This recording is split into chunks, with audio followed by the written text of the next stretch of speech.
going on YouTube? Pistol Pete here. Today, as you can see by the title, I'm going to talk about, in my opinion, my personal collection, the knives I feel that are best for self-defense. Now, mind you, this is strictly self-defense, so we're not talking about, I mean, these are all still durable, but we're not talking about durability and, the type of steel and all that stuff. We're just talking about strictly for self-defense. And before we even get started, let's get it straight. For me, first line of defense is always going to be firearm, right? Always. That's why I have CCW. That's why, knife is going to be secondary. Like I said in previous videos, any knife can be used for self-defense. You can use a damn spoon for self-defense. If you're well trained, you can use anything sharp and pointy as self-defense. But so for me, primary is always a firearm. Secondary is if you have to, you use your knife. It's like we talked about before. If some guy's coming at me with a knife, and I have distance, I'm shooting his ass. I'm not gonna be pulling a knife out and trying to knife fight a guy. I'm gonna end the threat as quickly and as fast and painless as possible, right? But I'm saying these are just in a hypothetical situation, which knives would I think are the best for knife fighting, right? And I'm gonna give you my opinion on each one of these, and and you can leave in the comments below, which one you think would be the best, or if you have your own that you agree that's the best for fighting, and I'll give you my opinion on why I think these will be the best. And we'll also talk about practicality, and we'll go from there. Okay, this is in no particular order. It's just just my opinion on which knives would be best for self-defense. I guess I said knife fighting, but I mean, if you're gonna want to hurry up and end the threat quickly. So I mean, yeah, I guess it's considered a knife fighting, but this is self-defense. Last ditch effort. Okay, and then we'll talk about. I'm gonna show you these ones here first, and then we'll go in a little further. So my first one I'd have to say is the old War Buoy. This one is by KHHI. This is the D-Bad Old War Buoy, Donnie B. All Day design. Badass. I think this is awesome for knife fighting, right? And sharp, pointy. Of course, you want a sharp tip. And in my opinion on this, you want a good D guard, right? Something with a guard on it would be the best. So that way you're not getting your fingers chopped off. If you have to use it, stick your hand out and get extension with it and be swinging this. Something to catch the other guy's blade. If he's coming down, you can grab it and sometimes twist it out of his hand. Long, you actually have that.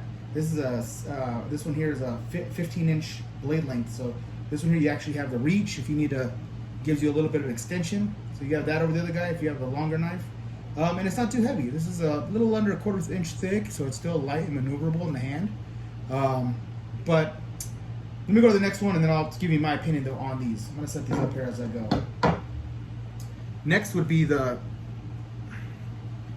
Cold Steel, 1917 Frontier Buoy, badass. Same thing, nice sharp pointy tip there, and these are clip points, and these are all considered, they're based off of the buoy, right? So the buoy is known for being a knife fighter and defender, so because you still got that real sharp point you need to do it, but you got the heft for chopping, and then like I said before, you have to have some sort of a guard. So this covers your knuckles a little bit here, protects. Same thing, has that little for catching the other guy's blade on the backside here on the other side of the guard. So you want it to be kind of light. Again, you got the reach. So again, that's why I picked this one here for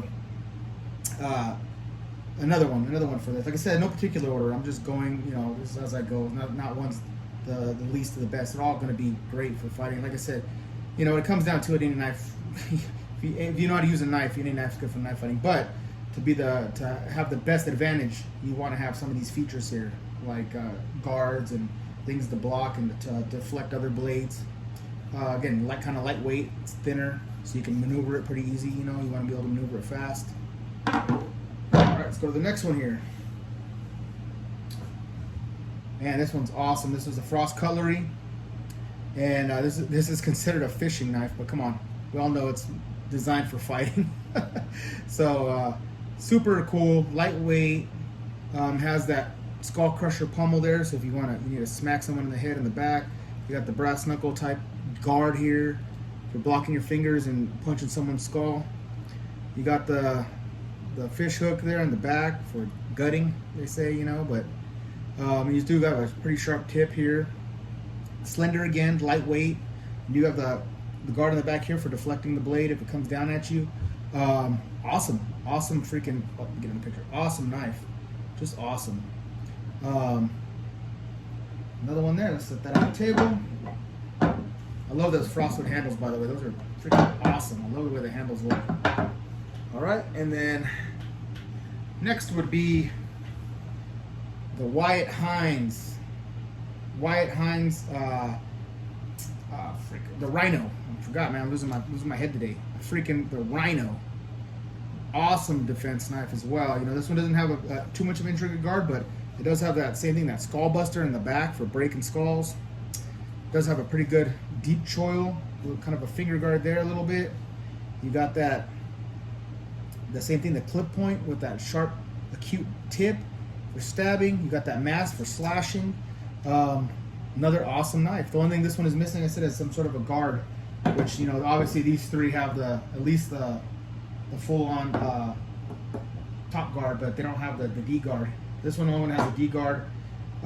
This one, I guess, would have somewhat of a brass knuckle type D guard, and then this one, but all of them, all these would be awesome for fighting. Okay, but now, oh, this one's out of the picture here. Let's get a little practical here, though. And this is why I brought it before, though. In a real life situation, you know, when you're out and about, going to the grocery store, going to, I mean, we're talking, you know, we're years past the days when this was cool to walk down the street and walk into a saloon with a freaking buoy strapped to your to your hip here. So, you know, you're not gonna be, if you walk into the store with any of these on your freaking hip, I'm pretty sure you might get the cops called in. I'm pretty sure you would. You know, even some states are considered legal as long as they're showing and stuff. But you're gonna get, I guarantee you'll get pulled over, get stopped. You're gonna be asked what the hell you're doing with that big ass blade on your side of your hip. So, in my opinion, for nowadays, these aren't that practical as far as carrying it around. You know, it's not like, you know, like when you have a CCW, you know, you put your wallet, your keys, your firearm, and, you know, other small items on your waist or in your thing. You're not gonna be strapping one of these to your freaking hip every day before you go to work or if you go to the grocery store or out and about. You know, maybe if you live out in the sticks or somewhere where there's rural areas or something, but not in normal civilization. So for me, in my opinion, what I carry and I think works awesome, freaking awesome, is these ones I'm going to show next are more practical, in my opinion. They're more practical as far as you can get away with it and not stand out like a freaking sore thumb out in public, and it's still concealable, and they're still really, really awesome for self-defense. So, start with the Aspara XL, and this is the tactical version. It's very, very thin. I got of course, the fancier one, but that's heavier, thicker.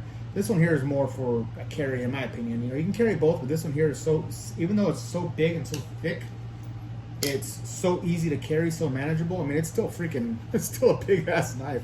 And when it rides pretty deep in the pocket here, you know, and you're holding this much sticking out. So, but it is a big knife. So this one is, you gotta have deep pockets. You can't be wearing skinny jeans or anything like that. You gotta be wearing some good pants, cargo style pants. But I mean, this one is awesome. And again, this one's designed, you know, Lim Thompson designed this one for self-defense.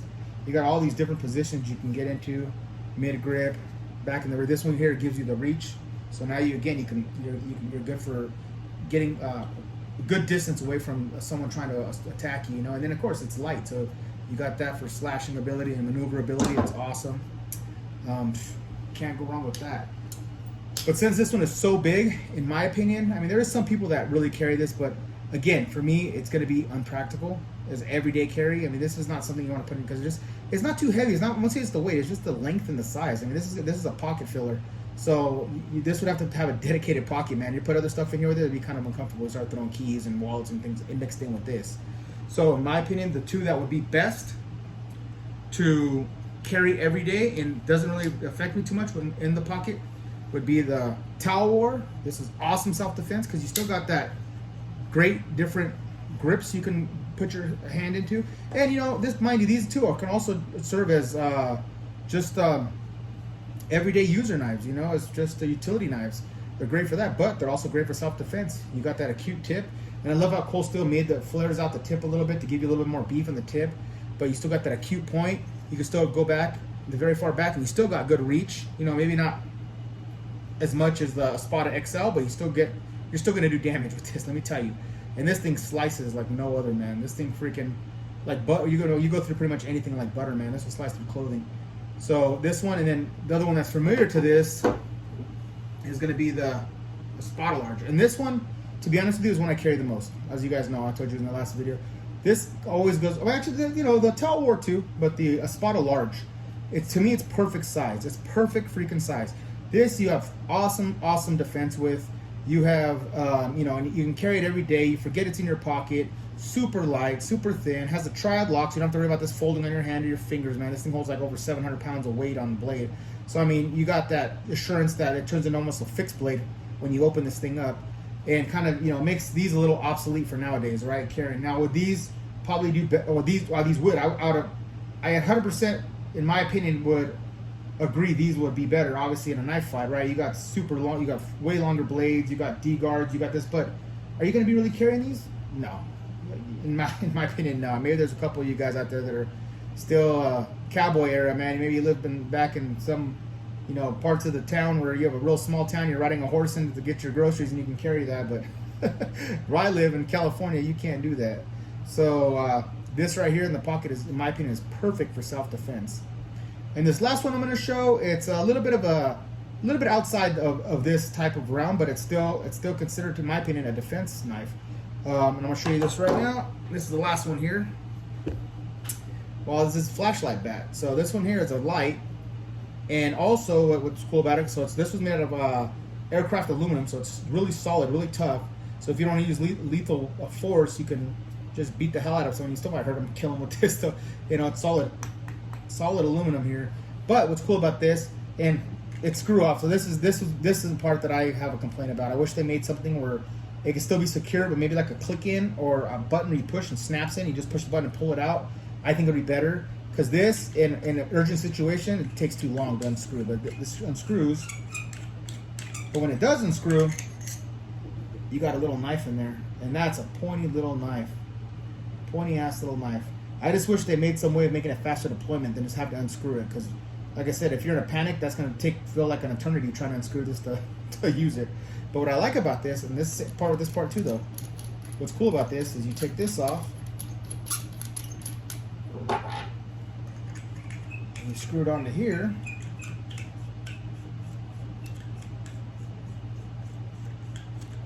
and now you have, again, it gives you back to having that reach. So now you have the reach with this if you need to go out and, you know, poke something.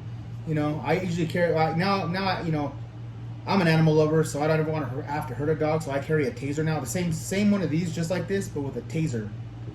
So I can just zap a dog, because when I walk my dog, it's happened before. And my other dog that passed away, he's been attacked twice on our walks. Twice, one by a German Shepherd, and the other one was by another pit bull.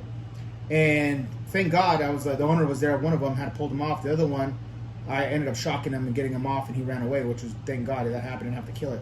But for a while, I was carrying this, and I just didn't want you to have to do that. But if you had to, you know, if the taser isn't working and he's killing your dog, if it's my dog or that dog, it's going to be that dog. So something like this comes in handy, because you can just, do what you have to do to get that dog off. You got your reach, you keep something back, or anyone trying to attack you. But again, to me the flaw on this is the quickness you can get to this. Obviously, you'd have to have this ready like this, be walking around with a flashlight with a little knife hanging out to have it ready for you. But yeah, if something happened, if you're swinging this and you have to unscrew it, it's going to take freaking forever. But anyways, all right, guys, that's my pick right here for the knives, and this isn't all of them. I have some on the other side, but here's my pick for the self-defense blades. Let me know what your favorite are and what you think which is good. I was gonna throw in the BK9, but again, to me, it's not compared to these. For going out camping and freaking out in the woods, yeah, I agree. The BK9 is better than these, lighter, and it's stronger, probably stronger steel than some. I don't know, some of these have pretty good steels, but maybe more ergonomical. But we're talking just strictly self-defense. We're talking knife fighting, and you're not. I don't think it's gonna be better than this with that guard and catch your other guy's sword, hook here. So that's why these are strictly for self-defense style knife fighting. I went for, and these are my picks. So let me know what your picks are. If you are a content creator, Let's see yours. Let's see what you guys pick for self-defense blades. All right, YouTube, please like and subscribe, and until next knife, gun, or whatever.